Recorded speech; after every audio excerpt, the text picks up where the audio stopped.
Yan, nandito po tayo ngayon sa isang tourist spot sa Japan. Yan, medyo nag-snow siya. Grabe lamig.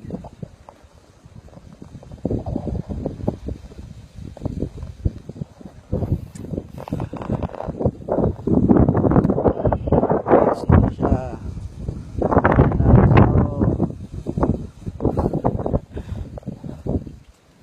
Katay sa taas.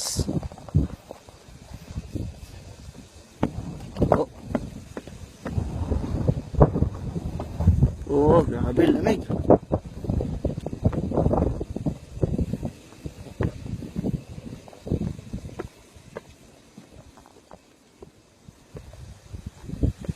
Ito yung sikat na parang Paris. Yan, dito naglalagay ng lock yung mga